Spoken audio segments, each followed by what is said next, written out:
Hello बच्चों, चलिए प्रश्न को समझते हैं।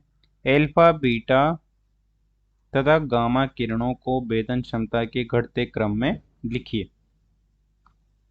हमें भेदन क्षमता के घटते क्रम में लिखना है। मुख्य अवधारणा में हम देख सकते हैं कि भेदन क्षमता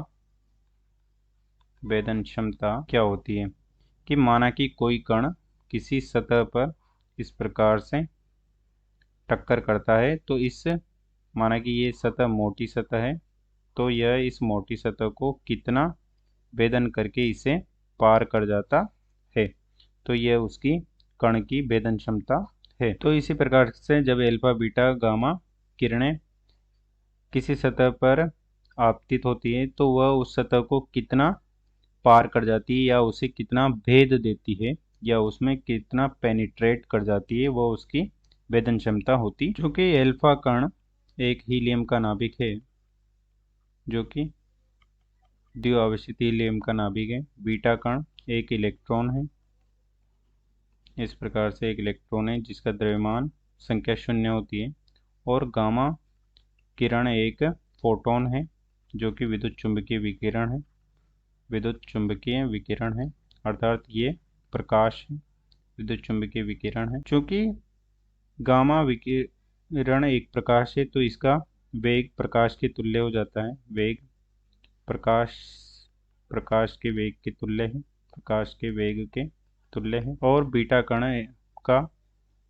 एक इलेक्ट्रॉन है, परंतु इसका वेग प्रकाश के वेग से कम होता है। और अल्फा कण एक द्रव्यमान वाला कण है और इसका वेग लगभग 10⁻7 के लगभग होता है, मीटर प्रति सेकेंड, जो कि प्रकाश के वेग से बहुत कम है। और इसी प्रकार से हम इनकी भेदन क्षमता देख सकते हैं कि जिसका वेग कम होगा उसकी भेदन क्षमता कम होगी।